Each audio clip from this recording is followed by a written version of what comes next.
Ready?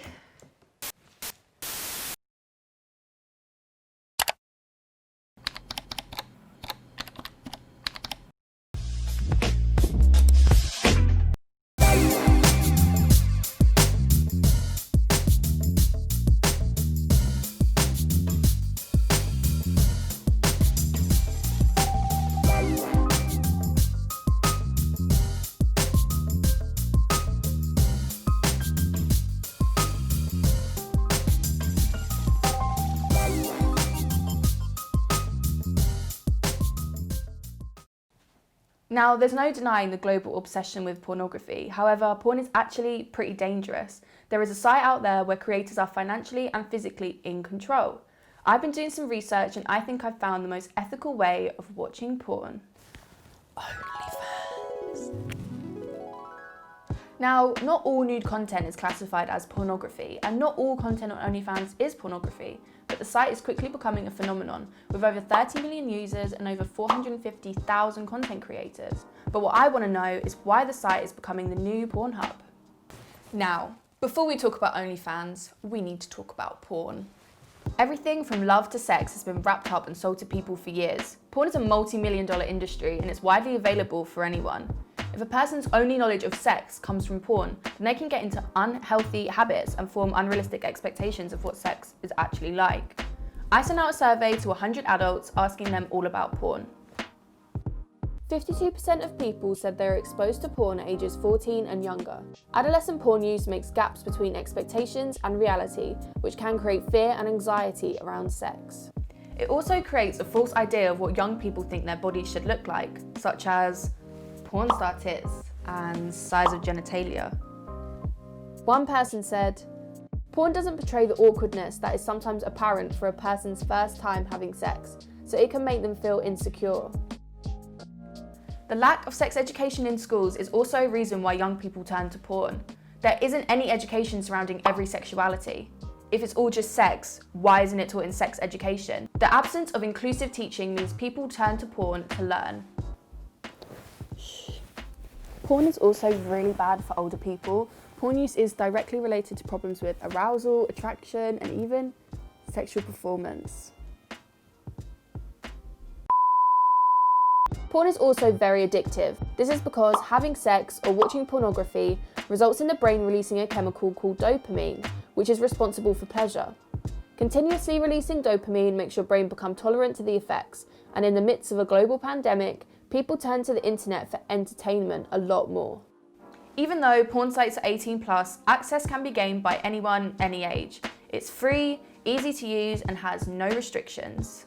OnlyFans, on the other hand, is harder for young people to get onto. The main reason for this being you have to pay a monthly fee, which most young people don't want to do. This is why OnlyFans is a more ethical way of viewing sexual content. This leads us on to a question of ethics. Now, defenders of pornography make the argument all the time that no matter how someone is treated in porn, it's okay because they've given their consent. You can't just assume that because someone features in a porn film that they knew exactly how they were going to be treated beforehand. Alright, cut. Yeah, guys, I didn't agree to this. Yeah, I didn't consent to this. I need to get out of it now. As internet porn grew more popular, it also turned darker, more graphic, and more extreme. Porn now features abuse and humiliation of women that has never been seen before in mass media. However, times are changing and women are finally in control of their revenue and their content. OnlyFans was designed as a subscription service for anyone looking to sell premium content directly to their fans. But it quickly turned into a platform for women to take back their sexualities.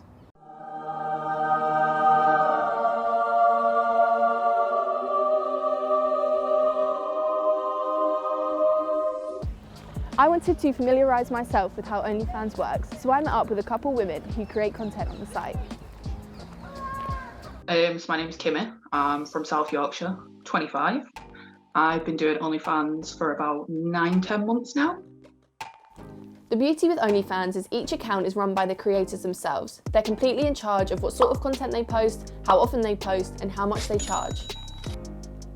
So I mainly do it now for a confidence boost. So like money doesn't really come into it for me. So like my subscription prices are very low for what I post and stuff. It's probably average, but it is a really low price compared to like other creators out there that I've looked into and I've done research, but mine's quite low, and it's just to make other people like appreciate me, so I can learn to appreciate me at the same time.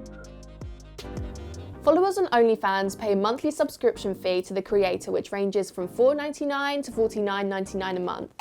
They can also charge for extras, which is the real moneymaker for those with a loyal subscriber base. I'm Antonia, and I've been creating content on OnlyFans for 6 months. So the girlfriend experience on OnlyFans is quite a strange kind of request. It's where you message your subscriber throughout the whole day as if you are their girlfriend, and you'll talk to them like you would be texting your boyfriend. You would be talking about like, oh, what did you get up to today? Like, how are you? Like, there is a sweet aspect to it that some guys are willing to pay to experience what it would be like to be like in a relationship and like having the comfort of a relationship. And there is a sexual aspect to it, but usually it's the comfort and the affection over the messages that they're paying for, which I think is kind of sweet in a way. The freedom of OnlyFans is what attracts people to the site. Many students create content alongside their studies because it's so flexible. So I work whenever I have the free time, but it's really relaxed, it's really chilled out. The money from OnlyFans has been so good. Like, I wouldn't earn this much money like in a normal job, like whilst I'm at university. So the money from it is really good. Now, the money side of OnlyFans is quickly becoming the main reason why so many people are making accounts. Even many celebrities are turning to the site and are making a fortune. Even popular porn star Mia Khalifa has turned to OnlyFans and said, "I'm not sure what took me so long, but after only a week on OnlyFans, I'm already seeing why women feel empowered to be unapologetically themselves within the community." Now, money isn't the sole reason why people work on OnlyFans. The site helps women build self-confidence and lets people express themselves creatively, like Kimmy.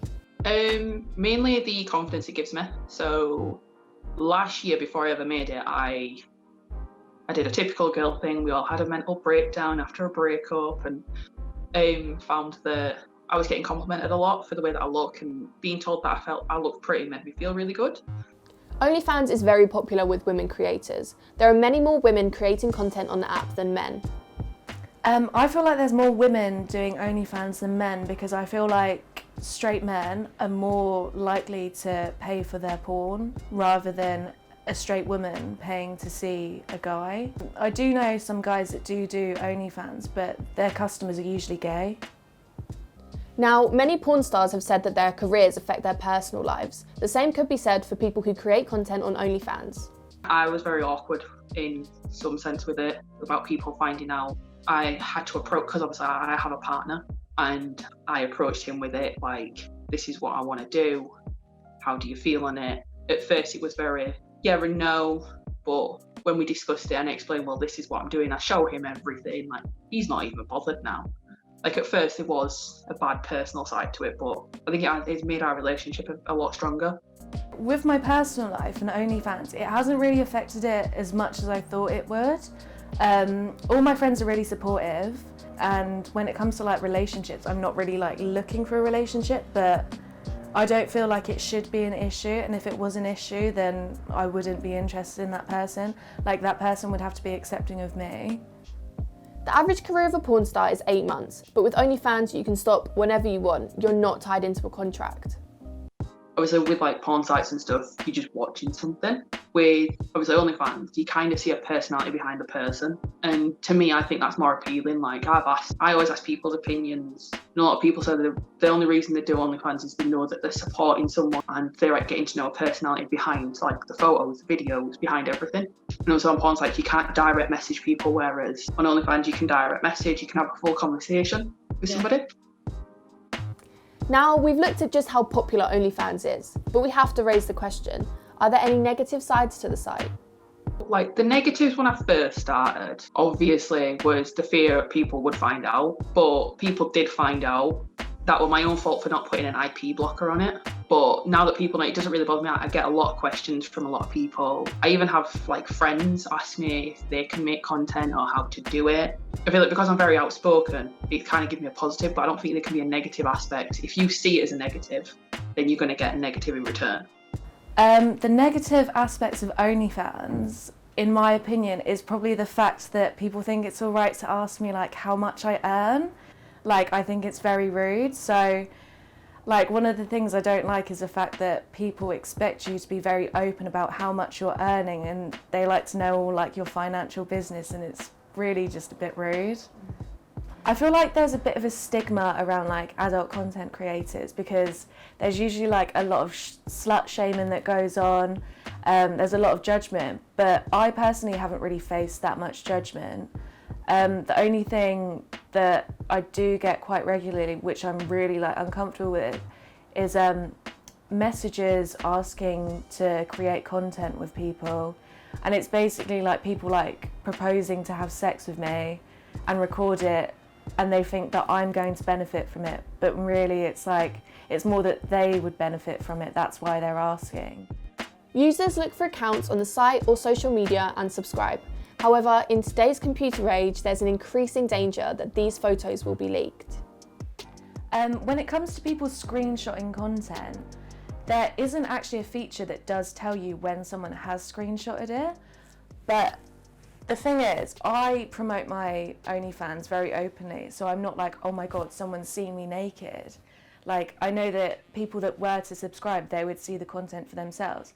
When it comes to people screenshotting and distributing, if they were making profit from it, that would really upset me. But if they were screenshotting it and sending it to people, it's actually distributing indecent photos of someone without their permission. So that's actually like illegal. They can get put on the sex offenders list. So that kind of like comforts me, the fact that if I were to catch someone doing that, then I could call the police on them. Been done. Really? Did they try and make profit from it, or were they just sharing it around? It was a photo that was shared. It has been done. It didn't bother me. If things like that are going to get out and the way I see it, if I put it out there, then I know that's going to happen. Yeah. The negative side, well, I think someone commented saying they refused to pay for my content. They wouldn't pay for it. I was like, So okay. How did you find out that it was leaked? I occasionally Google myself. Brilliant. So someone was using me to catfish people. That's when I felt very pretty. I was like, oh. Oh, I'm used as a catfish. If I'm charging someone for a photo and it gets out there, like, I make money from it at the end of the day. I feel like a lot of girls are seeing other girls doing it and they're like, oh, so it's like inspiring to do it like themselves. OnlyFans is obviously the more ethical way of viewing sexual content. Porn is constantly evolving, and in the future, who knows what's going to be included. As consumers, we have a duty of care to people who work in the sex industry to improve the way we watch our porn. We all have a chance to make the dirty porn industry clean.